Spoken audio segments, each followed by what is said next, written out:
November 4th, 2023. Well, Anthony Blinken, our Secretary of State, has showed up in Israel with a lot of words of advice for the government there, which with this so-called pause. And apparently, at the moment, it looks as if, as of this recording, anyhow, that the Israeli government has pretty much just rejected the idea of a pause. And so we'll have to see what happens on this as things go forward. Um, of course, the question of a pause is kind of interesting in the sense is how long would the pause be? What would happen during the pause? Um, what's it all for? I mean, obviously, one concern the Israeli side would be that this would let Hamas have a chance to reorganize and do certain preparations. Um, and so that would be one thing.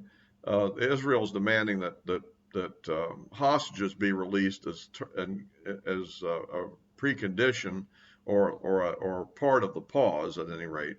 And so I don't know whether we can negotiate anything like that. On the other hand, obviously Hamas doesn't want to release more than a trickle of prisoners because that's a major asset that they have is holding these hostages. And so at any rate, so that's kind of the situation at the moment on that. And I don't know, we have these ongoing protests on these college campuses, which is kind of, I guess, I don't know what this exactly reflects entirely. It seems to be similar in a lot of ways to the BLM protests in a way, um, except for the rioting in the African American neighborhoods, which obviously I don't think they're that much spun up about this issue at all. Really, this is more of a kind of the college groups thing, you know. Like basically, it's a mixture, I think, of Muslims and what I'd call the hate America crowd. You know, you always have these guys out there. And of course, so we'll have to see, you know, where that leads. Of course, that puts some pressure, as I've mentioned in my last video, on the Biden administration, because of course the Muslim vote tends toward the Democrat Party, and so on the other hand, the Jewish vote tends toward the Democrat Party. So if you ignore one of them's interests, you pretty well tick off the other one, and vice versa. So we'll have to see what happens on that. So if you like these videos, please give me a like and subscribe if you haven't already, of course. And you can, of course, click the bell for notifications if you haven't.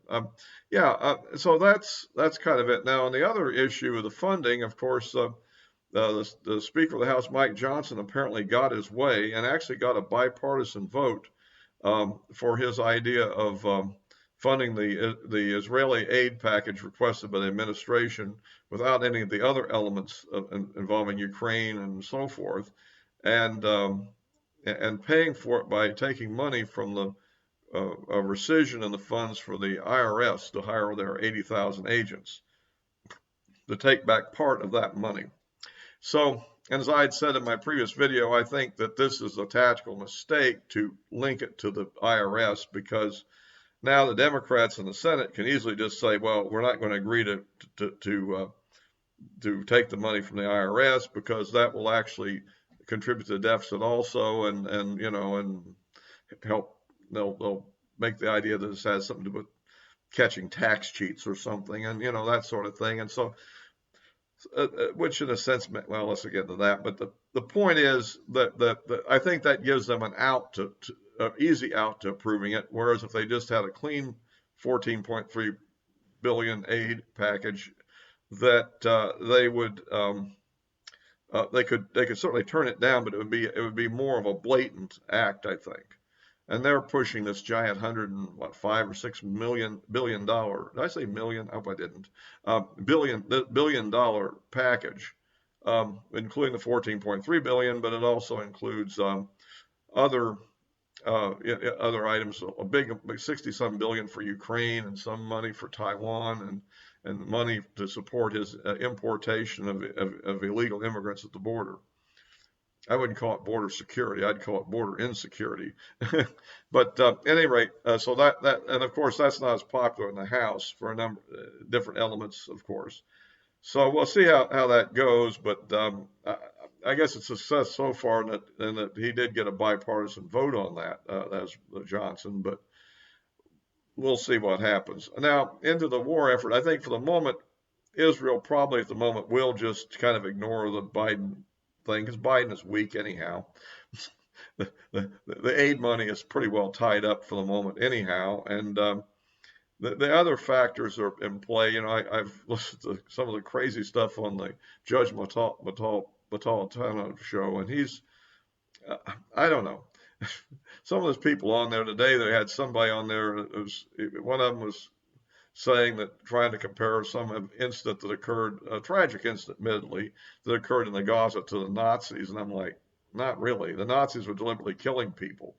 This was probably just an accident of war. I mean, when you're running around in armored vehicles with limited visibility, and you have people coming up trying to fire RPGs at your tank, and you see some group moving toward you. It's easy that somebody could hit the trigger on the coaxial machine gun for a couple of seconds and then go, oh hell, I hit the wrong target and I just killed 20 civilians. That's very possible in a crowded area like this. I don't think that it's not analogous to having people captured, digging their own grave and then shooting them in the back of the head or something like the Nazis were doing. This is, but at any rate, this shows the kind of insanity of some of the people on this whole thing. In a sense of operationally, Israel's managed to cut the Gaza Strip in two, that penetrate all the way to the ocean. And so they've sort of isolated the northern sector of Gaza, which apparently, I guess that's the main target of their operations. And then they're moving in from the northern side to kind of a squeeze play. But they've yet to really get deep into the heavily populated Gaza City area where the things are going to get a little more, they requested everybody evacuate, but you have several factors. One, Hamas doesn't really want them to evacuate. They want civilian casualties for their propaganda purposes. And then the other thing about you have to look at is, can they really do it? I mean, where are they going to go to? I mean, what about people that are not very mobile or infirm? I mean, this is a human crisis. There's no doubt about it. I mean, this is bad.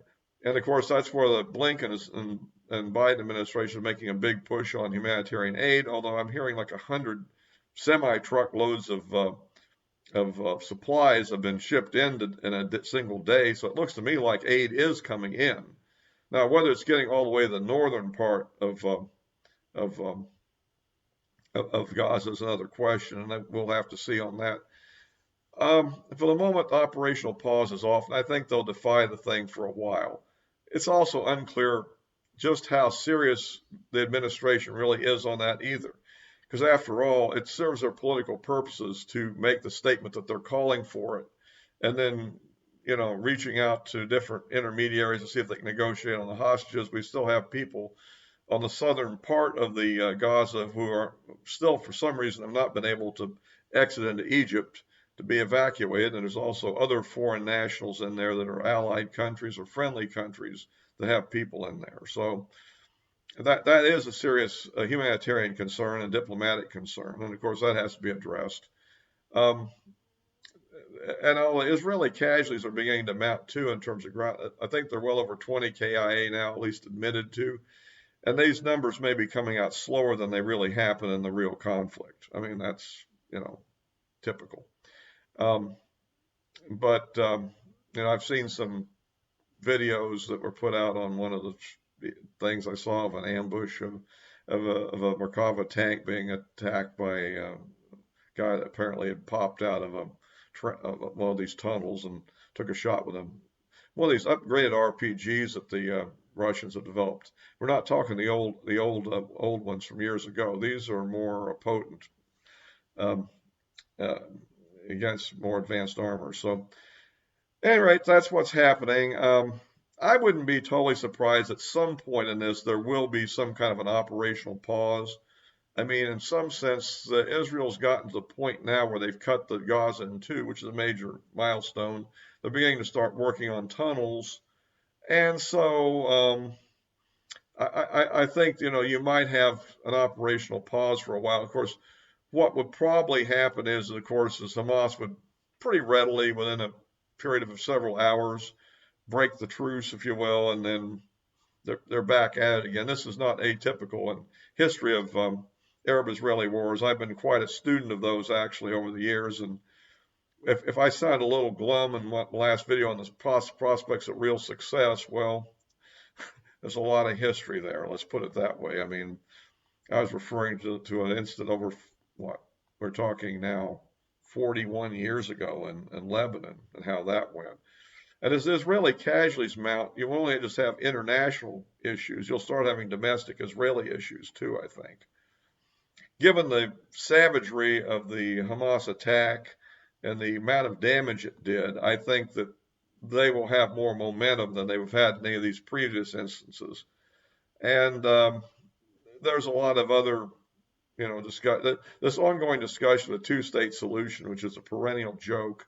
I mean, I make the comment, now if I made it before, but I'll make it here again if I haven't, that if you had a two-state solution, if a divine power were to come in and say peace, and then set up a two-state solution, set up a Palestinian entity, Israel's where it is, okay?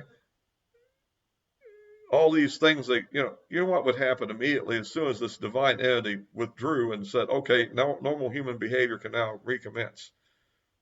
It wouldn't be more than a short period of time that the Palestinians would be back to doing terrorist attacks on Israel. Then Israel would start responding to it. And after a relatively short period of time, we'd be right back to the same fiasco we're in right now. I mean, that's the nature of this beast. And ultimately, I think either Palestine goes or Israel goes.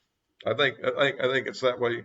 Israel being stronger currently militarily and having nuclear weapons, which kind of is the real incentive to this aid we're giving ultimately. I mean, yeah, it's a Jewish lobby, but ultimately, you also have a nuclear state here, which in its death throes could do a hell of a lot of damage. Let's put it that way. And they might well gamble to try that, if it really came down to it, which is probably why they succeeded.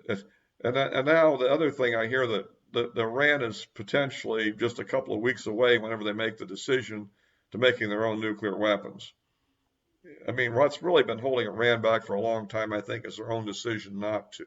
They want to be on the edge of it to have the threat, but the question is, do they really want to cross the line and then have to do something with them? And I think that's the other aspect. I mean, certainly there's always the risk that this will turn into a nuclear exchange between Iran and Israel, probably pretty much wiping out Israel, Palestine, and Palestinians, and a good part of urban Iran could also occur if it went that far. And no doubt that's a lot of what we're trying to avoid here in this. And plus, we have a bunch of our own troops in this mess too. So, and we have, we have like 30 some of our Americans that are hostage. So, but so anyway, that's kind of the way I see it for now. I think the offensive is ongoing for now. I really still tend to discount the idea that major countries such as Turkey, Egypt, and Jordan are really going to actively go to war with Israel here. I think riots on the West Bank are potentially going to happen, but I think those can be managed also. That's why Israel called up 350,000 troops. They're not going to put anything like that into Gaza itself, I don't think. That's to handle all the other fronts, including the northern front, which, of course, the head of Hamas, Hezbollah, made his speech today, and Nasrallah, I guess it is, and so talked about holy war and all that sort of thing. So we'll have to see how that all pans out. But so far, they've been fairly restrained, and they've been doing harassing missile launches, but they haven't gone too far with it. But like I said, we'll have to see how this pans out. There is a real problem of exactly what is the end game for Israel, and that they do have an interest in making sure you don't have truly mass fatalities on the civilian population, because that would blow back pretty bad diplomatically in the long run, obviously. So anyhow, but again, 100 trucks of semi trucks, not just little trucks, full of supplies got in today. So and I'm sure this will continue. And there may be momentary stoppages of operation to get things in, but um, you know, but I think that's kind of it for now. I guess I could. The situation in the Ukraine front, by the way, that's still ongoing, but with the Congress at odds with itself over what to fund and how to fund, that aid is kind of on hold too. And the Russian offensive is continuing, but offensives in this war are more like a World War I scenario that's even worse because of the drones. And the fact is, that strong offensives are fairly difficult. It's just slow and grinding. So, at any rate, all for now. I'll post on Rumble as always, and of course, the addresses of my social media accounts are in the description below.